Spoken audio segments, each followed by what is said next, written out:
Hello दोस्तों, कैसे हैं आप लोग। और टाइम वेस्ट नहीं करते और चलते हैं हम अपनी स्टोरी की तरफ। Let's go enemy time. हमने पिछले एपिसोड में देखा था वू शेंग ने सोंग यू को बचाने के लिए अपने फेस को रिवील कर दिया था और सबको चैलेंज दे दिया था, मैं यहाँ पर हूँ, अब तुम्हें क्या करना है करके देख लो। और वू शेंग को पता था कि यहाँ पर कोई भी इसका कुछ नहीं बिगाड़ने वाला, तो इसीलिए इसने इतना बड़ा रिस्क लिया था। और वू शेंग ने अपनी राइफल को बॉक्स के अंदर डाला था और बॉक्स में राइफल के बारे में बताया गया। ये फर्स्ट रैंक पर है और इसका वेपन बहुत ही अच्छे मटेरियल से बना हुआ है, डॉक्टर कह रहे होते हैं। और फिर वू शेंग अपने डिवाइस को ऑर्डर दे रहा होता है। वहाँ पर जो डाई वूजी के फैमिली के लोग हैं जो एक दूसरे से बातें कर रहे हैं, उन पर नजर रखो। फ्लाई कैमरा होता है, उन दोनों को देखकर उनकी पिक्चर भी ले लेती है। और फिर मास्टर इस हथियार के बारे में बताते हैं कि इस हथियार का नाम है थर्ड जनरेशन और ये 147 मिलीमीटर स्नैपर राइफल है। वू शेंग को ये सुनकर हैरानगी होती है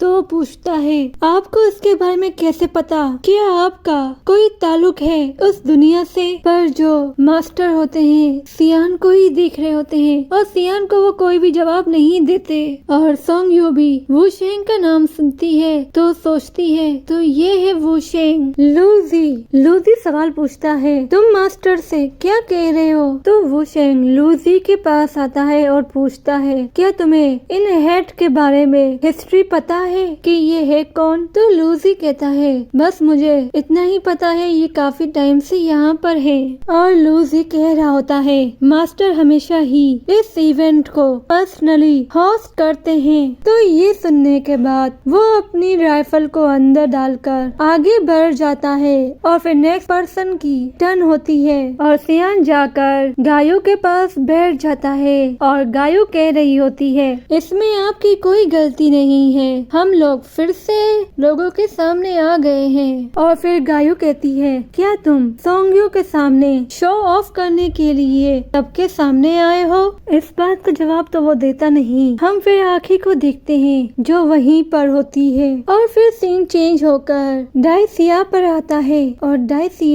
मैंग सोंग से इसी कॉम्पिटिशन के बारे में और उसे पता होता है वू शेंग का यही मिशन होगा। और डाई सिया भी जानना चाहता है क्योंकि वो अभी तक इस पहेली को समझा नहीं है। तो मैंग सोंग कह रहा होता है, तो मैं वू शेंग की हेल्प कैसे करूँगा? तो डाई सिया ही कह रहा होता है, अगर हमें इस दुनिया को चेंज करना है तो हमें मिलकर काम करना होगा। और देखा जाए तो हम एक तरह से जीतने की तरफ खेल रहे हैं। क्या ये माया जाल यहाँ हो या आउटसाइड हो? और पूरी डाई फैमिली मेरी पूरी तरीके से हेल्प करने के लिए तैयार है और पता नहीं वू शेंग मुझे कैसे डिफीट करेगा, तो इसीलिए मुझे तुम्हारी हेल्प की जरूरत है। तो इसीलिए तुम्हें उसकी हेल्प करनी होगी क्योंकि फिर ये गेम फेयर तरीके से, यानी कि इसका मतलब है इसकी फैमिली और काफी और लोग भी इसकी हेल्प कर रहे हैं, पर वू शेंग अकेला है और उसकी कोई हेल्प नहीं कर रहा और वो मैंग सोंग को इसकी हेल्प करने को कह रहा है। और मुझे लगता है इसमें भी दाल में कुछ काला है या दाल पूरी काली है। और फिर डाई सिया के लोग आते हैं और कह रहे होते हैं कंपटीशन शुरू हो गया है और हमारे 9 हथियार डाई फैमिली के लोगों के सेलेक्ट किए गए हैं और वू शेंग भी वहाँ पर है और वू शेंग ने अपनी तरफ सबका ध्यान खींच लिया है और हमारा दुश्मन वू शेंग वहाँ पर मौजूद है वर्कशॉप के अंदर, आप बस ऑर्डर करें। तो डाई सिया कहता है, दुश्मन? तो फिर डाई सिया कहता है, तुम यकीनन नहीं जानते और ना ही मैंने तुम्हें बताया है कि वू शेंग पहले मेरी फैमिली का दुश्मन हुआ करता था। तो बॉडीगार्ड कुछ कहना चाह रहे होते हैं पर डाई सिया कहता है, आप लोग डाई फैमिली बॉडीगार्ड हो और डाई वूजी के भी हुआ करते थे। तो फिर वो बॉडीगार्ड कह रहे होते हैं कि हम डाई फैमिली के लोगों को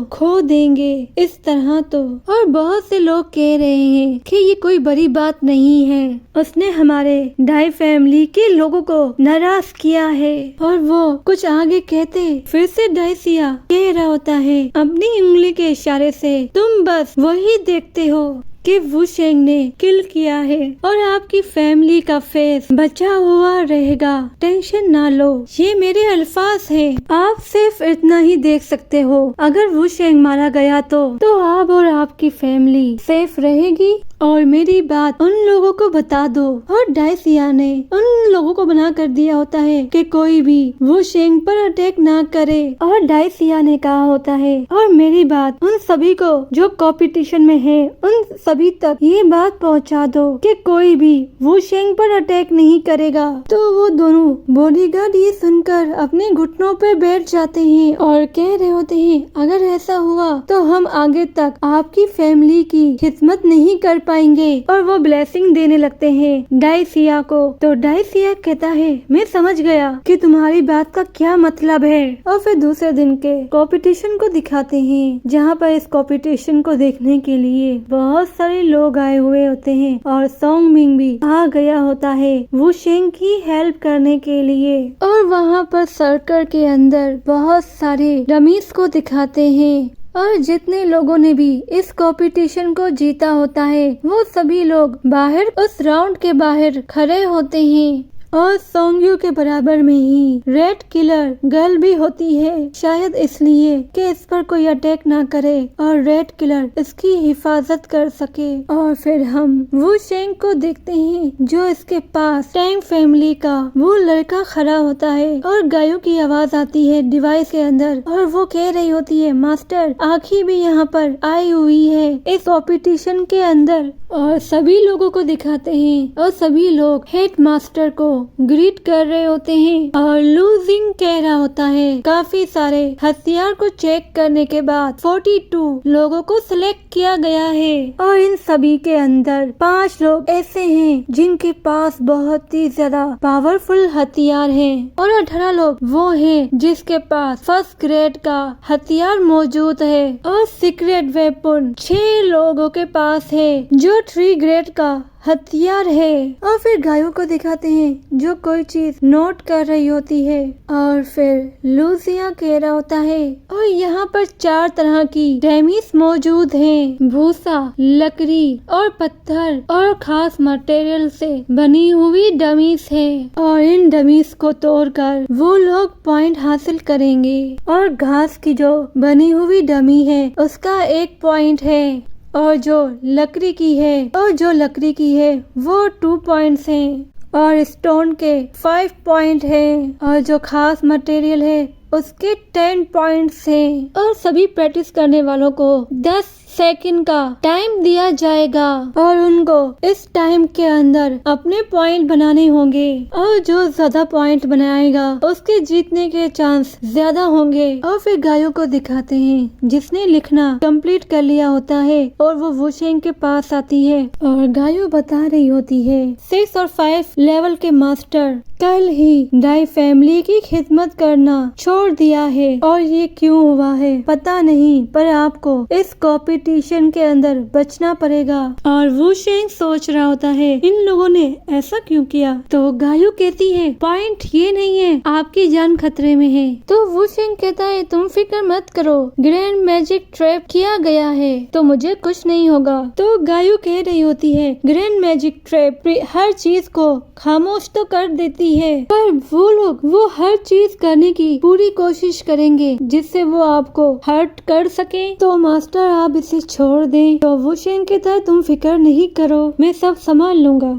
और फिर वू शेंग कहता है मैंने तुम्हें कुछ सिखाया था ना, तुम्हें अपने आप को सेफ रखना है, सेफ प्लेस पर जाकर। तो गायू कहती है हाँ मुझे याद है। और गायू बता रही होती है कि 2 तरह से इस गेम को जीता जा सकता है, एक तो घास की बनी हुई डमीज है और दूसरी लकड़ी की जो थोड़ी सी आसान है, और दूसरा तरीका जो स्टोन से बनी हुई है और एक खास मटेरियल से जिसके पॉइंट सबसे ज्यादा है। तो टैंग क्वाई भी इनकी बात सुनकर यहाँ आती है और कह रही होती है ये जो खास मटेरियल होता है वो हमारे वर्कशॉप में डिजाइन होता है और ये जो मटेरियल होता है वो आयरन से बना होता है जो बहुत ही ज्यादा स्ट्रॉन्ग होता है जिसे तोड़ पाना इतना आसान नहीं। तो वू शेंग कहता है आप दोनों को टेंशन लेने की जरूरत नहीं है, आप दोनों एक अच्छी सी जगह पर बैठकर गेम का मजा लें। और फिर कंपटीशन स्टार्ट हो गया होता है और सबसे पहले हम मैंग फेंग को देखते हैं जो आकर स्टोन के एक ही डमी को तोड़ता है और उसे 5 पॉइंट मिलते हैं और मैंग फेंग जाने लगता है। तो वहाँ का मास्टर कह रहा होता है अभी भी आपके पास टाइम है, आप अभी भी तोड़ सकते हैं डमीज को। पर मैंग फेंग यहाँ पर किसी और वजह से आया है ना कि इस गेम को चलते हुए। और फिर हम देखते हैं सोंगयू आ गई है और सोंगयू के साथ किलर गर्ल भी होती है यानी कि आखी भी, और फिर शाही फैमिली की लड़की भी आ गई होती है। और फिर हम एक लड़की को देखते हैं जो बड़ी ही फास्ट आकर पहले ही अटैक करती है और उसका नाम सी यू हा होता है और उसने 3 पॉइंट कमाए होते हैं क्योंकि उसने सिर्फ 3 ही डमीज को तोड़ा होता है। और फिर एक एक करके सभी आते हैं और कुछ लोग 1 पॉइंट कमाते हैं, कुछ 5। और टैंग फैमिली का जो लड़का वू शेंग के बराबर में खड़ा होता है वो वू शेंग से कहता है कुछ लोगों की नजर तुम पर है और वो ये भी कहता है मुझे डर है जब तुम अटैक करने जाओगे तो ये लोग तुम पर टूट पड़ेंगे। तो वू शेंग पूछता है तुम्हारी आंखें बंद हैं या खुली, तो तुम ये सब कुछ मुझसे अच्छा कैसे देख पा रहे हो। तो वो कहता है मैं वाकई में आपकी तारीफ करूँगा। तो वू शेंग भी कहता है अगर हॉनेस्ट बात कहूँ तो मैं आपकी तारीफ मुझसे ज्यादा तारीफ करूँगा। और फिर वू शेंग क्विंग यू को इशारा करता है जाने का और क्विंग यू जैसे ही जाता है टैंग फैमिली का लड़का भी इसके पीछे निकल जाता है और गायों को फिक्र होती है कि अब वू शेंग के साथ क्या होगा और डाई फैमिली के लोग क्या करने वाले हैं। और टैंग यू भी कहती है वू शेंग के लिए जाने का एक रास्ता तो होना चाहिए और ये बोलकर वो वहाँ से चली जाती है जिसे देखकर गायों भी हैरान होती है। और टैंग आए अपने मून ब्लेड से काफी ज्यादा डमीज को तोड़ देता है और उसके पॉइंट होते हैं 96। क्विंग यू को उस खास मटेरियल वाली डमी को तोड़ता है उसके खुद के हथियार से जिससे इसकी डिवाइस से पता लगा सके कि ये कौन सा मटेरियल है। और ऐसा ही होता है और वैसे मुझे लगता है मैंग फेंग और क्विंग यू के इस हथियार में कोई ऐसी डिवाइस वू शेंग ने फिक्स करवाई है जिससे इन डमीज को मारकर इसकी डिवाइस ये बताती है कि इसकी राइफल इन डमीज को मार सकती है कि नहीं और इसके अंदर कौन सा मटेरियल यूज किया गया है इसकी भी इंफॉर्मेशन ये डिवाइस बताती है। और फिर शी यंग आती है काफी डमीज को तोड़ने के बाद इसके पॉइंट बनते हैं 70। क्विंग यू को वहाँ पर वू शेंग की गन को वहाँ टारगेट कर देता है और फिर सोंग यंग 72 पॉइंट हासिल करती है उन डमीज को तोड़कर। सामने मून गर्ल आती है सोयंग के, तो सोयंग कहती है कुछ गलत है, तो मून गर्ल उसे इग्नोर कर आगे बढ़ जाती है। और वू शेंग की राइफल को देखकर तो एक लड़का उसकी तरफ आता है तो मशीन गन का टारगेट तो उसी लड़के की तरफ आ जाता है जिसे देखकर वो लड़का हैरान होकर दूर चला जाता है।